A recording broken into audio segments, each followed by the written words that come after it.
Lieutenant colonel Shariful হক ডালিমের আমি major ডালিম বলছি বইয়ের এই পর্বে।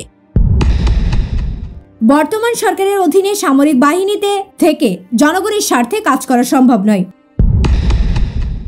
সেনাবাহিনীর ভেতর অবস্থান করে জনগণের আন্দোলনে উল্লেখযোগ্য অবদান রাখতে পারব যদি নিজেদের সংগঠিত করতে পারি। নিজের আত্মার সাথে বেইমানি করতে পারবো না সামান্য চাকরির লোভে।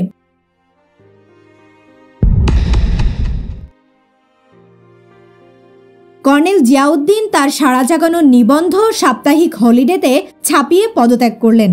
কর্নেল তাহেরকেও পদত্যাগে বাধ্য করা হয়। এন্টি স্মাগলিং এবং অপারেশন ফুড থেকে সেনাবাহিনী প্রত্যাহারের সিদ্ধান্ত অনেক প্রশ্নের জন্ম দেয় সেনা সদস্যদের মাঝে।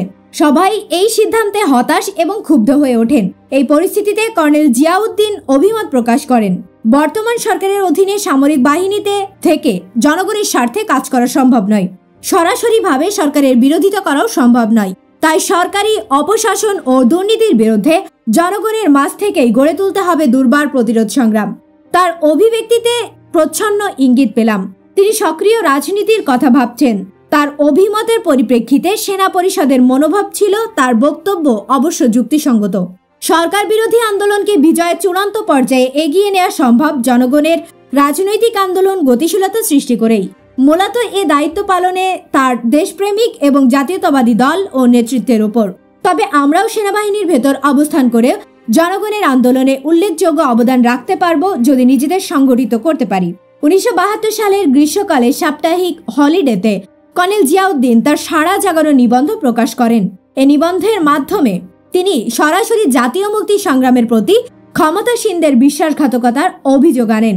তিনি তার নিবন্ধে লেখেন, Independence has become an agony for the people of this country. Stand on the street and you see purposeless, spiritless, lifeless faces going through the mechanics of life. Generally, after a liberation war, the new spirit carries through and the country builds itself out of nothing. In Bangladesh, the story is simply other way round. The whole of Bangladesh is either begging or singing sad songs or shouting without awareness. The hungry and poor are totally lost. The country is on the verge of falling into the abyss. নির্ভীক এই মুক্তিযোদ্ধা এই নিবন্ধে বাংলাদেশ ও ভারতের মধ্যে 25 বছরের গোপন চুক্তি জনসম্মুখে প্রকাশের দাবি সর্বপ্রথম তুলে ধরেন। প্রধানমন্ত্রী শেখ মুজিবুর রহমানের উল্লেখ করে তিনি বলেন, We fought without him and on. If needed be, we will fight again without him. Sheikh Mujibur Rahman সে সময় লন্ডনে গল ব্লাডার অপারেশনের পর সুইজারল্যান্ডের এক স্বাস্থ্য নিবাসে অবস্থান করছিলেন। কর্নেল জিয়াউদ্দিনের লেখা দেশে চাঞ্চল্যকর সৃষ্টি করে জানতে পেরে তড়িঘড়ি করে তিনি দেশে ফিরে এলেন। কর্নেল জিয়াউদ্দিনের বক্তব্য অত্যন্ত স্পষ্ট। মুক্তিযোদ্ধাদের অনেকের কষ্টের এবং ত্যাগের বিনিময়ে অর্জিত স্বাধীনতা নিয়ে যে কোনো ষড়যন্ত্র বিরোধিতা করতে আবার প্রয়োজনে অস্ত্র হাতে তুলে নিতে দ্বিধাবোধ করবেন না তারা। তার এই লেখা থেকে দেশবাসী প্রথম পরিষ্কারভাবে জানতে পারেন স্বাধীনতার বিরুদ্ধে এক গভীর ষড়যন্ত্র চলছে।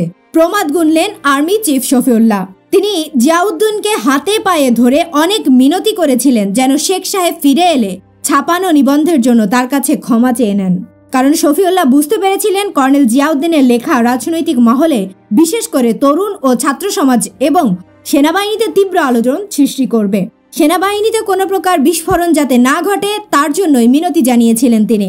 শেখ মুজিব দেশে ফিরে বিস্ফোরকমূলক অবস্থার গুরুত্ব উপলব্ধি করতে পেরে জেনারেল শফিউল্লাহকে জিজ্ঞাসা করেন, কি করে এই অবস্থার সামাল দেয়া যায়? শফিউল্লাহ শেখ সাহেবকে জানালেন, নিবন্ধ ছাপানোর পর কর্নেল জিয়াউদ্দিনের ভাবমূর্তি তরুণ অফিসার এবং জওয়ানদের মধ্যে আরও বেড়ে গেছে। এ অবস্থায় কর্নেল জিয়াউদ্দিনের প্রতি কোনো কঠিন ব্যবস্থা নেওয়া হলে আর্মির মধ্যে আকস্মিক বিস্ফোরণ ঘটে যেতে পারে। শেখ মুজিব তার মোড়লি বুদ্ধি দিয়ে ঠিক করলেন কর্নেল জিয়াউদ্দিনকে ডেকে কিছু বকাবকি করে তাকে দিয়ে কৌশলে মাফ চাইয়ে নেবেন। তাকে সঙ্গে করে নিয়ে আসতে বলা হলো জেনারেল শফিউল্লাহকে। গণভবনে জিয়াউদ্দিনকে নিয়ে এলেন শফিউল্লাহ। প্রধানমন্ত্রীর ঘরে ঢুকে স্যালুট করে দাঁড়াতেই গর্জে ওঠে শেখ মুজিব, তুমি কোন সাহসে এ ধরনের নিবন্ধ ছাপালে? জানো তোমার অপরাধ রাষ্ট্রদ্রোহিতার সমান? সামরিক বাহিনীতে চাকরিরত অবস্থায় এ ধরনের লেখা ছাপানো বেআইনি। আমি তোমাকে এ ধরনের গুরুতর অপরাধের জন্য কঠিন শাস্তি দিতে পারি, কিন্তু মুক্তিযুদ্ধে তোমার বিশেষ অবদানের পরিপ্রেক্ষিতে এবারের মতো তোমাকে আমি মাফ করব যদি তুমি শফিউল্লাহকে লিখিতভাবে দাও যে তুমি অন্যায় করেছ। এক নাগাড়ে বলে গেলেন শেখ মুজিব। সবকিছুই চুপ করে শুনলেন কর্নেল জিয়াউদ্দিন। তিনি জবাব দিলেন, শ্রদ্ধেয় প্রধানমন্ত্রী, আপনার দয়া দাক্ষিণ্য আমার পক্ষে গ্রহণ করা সম্ভব নয়, কারণ আমি কোনো অন্যায় করিনি। আমি যা লিখেছি সেটা আমার বিশ্বাস। অতএব ক্ষমা চাওয়ার কিংবা ক্ষমা পাওয়ার কোনো অবকাশ নেই এখানে। আপনি ঠিকই বলেছেন যে চাকরিরত থাকাকালীন অবস্থায় এ ধরনের লেখা ছাপানো অন্যায়। তাই আমি আমার কমিশনে ইস্তফা দিয়েই আমার নিবন্ধ ছেপেছি। এভাবে সেদিন শার্দুল সন্তান কর্নেল জিয়াউদ্দিন শেখ মুজিবকে স্তম্ভিত করে দিয়ে গণভবন থেকে বেরিয়ে এসেছিলেন। তার বেরিয়ে আসার পর শফিউল্লাহকে শেখ সাহেব অনুরোধ করেছিলেন জিয়াউদ্দিনকে বোঝাবার জন্য। হেডকোয়ার্টার্সে ফিরে এসে জেনারেল শফিউল্লাহ, ব্রিগেডিয়ার খালেদ মোশাররফ প্রমুখ অনেকেই জেনারেল জিয়াউদ্দিনকে বোঝাবার চেষ্টা করেছিলেন। জিয়াউদ্দিন তার চুপ করিয়ে দিয়েছিলেন তার শানিত জবাব দিয়ে। তিনি বলেছিলেন, নিজের আত্মার সাথে বেইমানি করতে পারবো না সামান্য চাকরির লোভে। তাছাড়া তাদের মতো মেরুদণ্ডহীন কমান্ডারদের অধীনে এই সংগঠনে তাদের অধীনস্থ হয়ে চাকরি করে তিনি তার আত্মসম্মান খোয়াতে রাজি নন। এভাবে সেনাবাহিনীতে ইস্তফা দিয়ে তিনি পরে সর্বহারা পার্টিতে যোগদান করেন। এ ঘটনার কিছুদিন পর অন্যায়ভাবে কর্নেল তাহেরকে সেনাবাহিনী থেকে অব্যাহতি দিয়ে তাকে ড্রেজার অর্গানাইজেশনের পরিচালক পদে নিয়োগ করা হয়।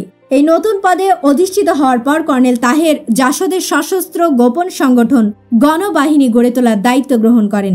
সেনাবাহিনী থেকে তাকে বের করে দেবার পরও আমাদের যোগসূত্র ছিন্ন হয়নি কখনো। আমরা আমাদের স্ব অবস্থানে থেকে একই লক্ষ্যে কাজ করে যেতে থাকি। লক্ষ্য একটাই, মুক্তিযুদ্ধের চেতনার বাস্তবায়ন। গণতান্ত্রিক সুষম সমাজ ব্যবস্থা কায়েম করে স্বাধীন সার্বভৌম বাংলাদেশকে একটি সমৃদ্ধশালী এবং মর্যাদাশীল দেশ হিসাবে বিশ্বের বুকে প্রতিষ্ঠিত করার সংগ্রামকে এগিয়ে নিয়ে যাওয়ার প্রতিক্রিয়া সাহায্য করা। আমাদের মাঝে আদর্শগত বন্ধন এত সুদৃঢ় ছিল যে আমরা বিশ্বাস করতাম জাতীয় মুক্তি বৃহৎ স্বার্থে যে কোনো ক্রান্তি লগ্নে আমরা সবাই এক হয়ে লড়তে পারব নির্দ্বিধায়। বইটির ধারাবাহিক অডিও বুক শুনতে চ্যানেলটি সাবস্ক্রাইব করে সাথে থাকুন। ভালো থাকবেন।